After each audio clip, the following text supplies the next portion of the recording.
नमस्कार, मैं सुधा सक्सेना। यदि हम गौर करें तो जन्म के साथ ही मनुष्य की शिक्षा प्रारंभ हो जाती है और वह जन्म पर्यंत सीखता रहता है। और इस प्रकार से सीखने के साथ जीवन परीक्षा प्रारंभ होती है। हम उसे इस सीखने में सफलता और असफलता को जीवन की परीक्षा कह सकते हैं। जन्म लेने के साथ साथ मनुष्य के जीवन में भिन्न भिन्न प्रकार की जो परीक्षाएं प्रारंभ हो जाती हैं, वह छोटी बड़ी न जाने कितनी परीक्षाएं देने के बाद ही अपने जीवन में सफल होता है। आइए, जीवन एक परीक्षा है, इस पर थोड़ी चर्चा करते हैं।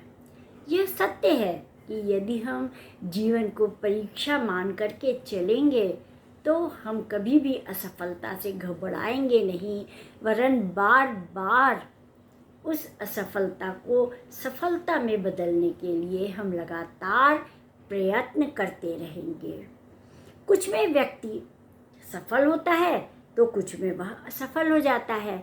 व्यक्ति की सारी उपलब्धियां, सफलताएं और असफलताएं जीवन की इन्हीं पास और फेल पर निर्भर करती हैं। यदि वह ज़्यादा असफल होता है तो थोड़ा निराश हो जाता है, और यदि वह सफल होता जाता है तो उसका आत्मविश्वास बढ़ता है। लेकिन मजबूत या सशक्त वही व्यक्ति है जो कि असफल होने के बाद भी सफलता प्राप्त करने के लिए निरंतर प्रयत्न करता रहता है। इस बात को ऐसे समझिए कि जैसे एक बच्चा जब प्रश्न पत्र देने जाता है तो उसमें सरल और कठिन दोनों प्रकार के प्रश्न होते हैं। यदि वह कठिन प्रश्न को देखकर घबरा जाए और वह सोचे ही ना, तो वह कभी भी वो प्रश्न पत्र नहीं कर पाता। होता यह है कि पहले वह सरल प्रश्न पत्र करता है, फिर धीरे धीरे करके वह एक एक प्रश्न करने का प्रयत्न करता है। यदि आप जीवन में देखें तो बिल्कुल इसी प्रकार से है। कुछ ऐसे सरल कार्य हैं जो कि हम रोज़मर्रा में अपनी दिनचर्या को सही करने के लिए हम कर सकते हैं। वह शारीरिक और मानसिक दोनों कार्य हैं। यदि हम उन सरल कार्यों को कर लें, अर्थात अपनी दिनचर्या को नियमित कर लें, तो धीरे धीरे करके हम उन कठिन कार्यों को भी करने में सफल हो सकते हैं और होते भी हैं।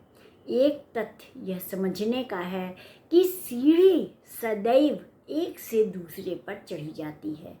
हम यदि सोचें कि सीधे छत पर चढ़ जाएं तो कभी नहीं होता है, एक एक सीढ़ी चढ़ते हैं। उसी प्रकार से अपने जीवन की परीक्षा में हम सरल कार्यों को करते हुए आगे बढ़ें और धीरे धीरे वो एक छोटे छोटे कार्य ही आगे जा कर के बड़े कार्य में परिणत हो जाते हैं। और इसी को जीवन कौशल भी कहते हैं कि जीवन परीक्षा जो है वह इसी कौशल से ही हम पास कर पाते हैं। यदि हम शांत चित्त होकर के इन परिस्थितियों से लड़ते हैं और उसका समाधान करना चाहते हैं तो निश्चित रूप से सफलता हमारे पास आती है।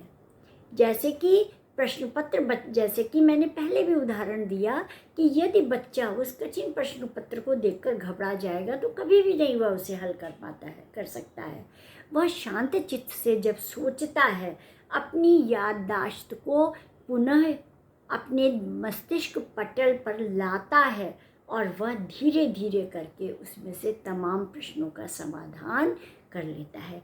जीवन में भी शांत चित्त होने की अत्यंत आवश्यकता है, क्योंकि हर पग पर व्यवधान है, हर पग पर हमें सावधानी की ज़रूरत है, हर पग पर हमारे कामों में कठिनाइयाँ आएंगी। यदि हम शांत चित्त से अपने अनुभवों के आधार पर हम उस कार्य को करेंगे उन परिस्थितियों में अपना सामंजस्य बैठा लेंगे तो निश्चित रूप से हम सफल होंगे।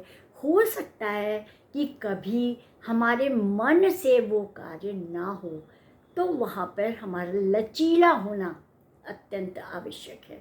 अर्थात कि यदि हम नहीं कर पा रहे, वो कार्य संभव नहीं है, तो हमें सदैव मार्ग बदल देना चाहिए और दूसरे मार्ग से निकल करके हमें अपनी मंजिल पर पहुंचना चाहिए।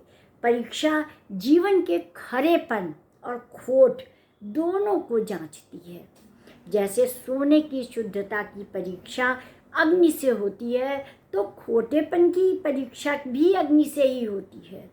उसी प्रकार से मनुष्य का जीवन खरा और खोटा दोनों, खरे और खोटे से तात्पर्य है कि हमारे जीवन में कुछ कार्य अच्छे होते हैं तो कुछ बुरे भी होते हैं। उन बुरों को हमें अच्छे में बदलना है। अग्नि में तपाने का, सोने को अग्नि में तपा करके जैसे खरा करते हैं, उसी प्रकार से हमें अपनी बुराइयों को, अपनी गलतियों को हटाते हुए हमें शुद्धता की ओर जाना है। आज इतना ही।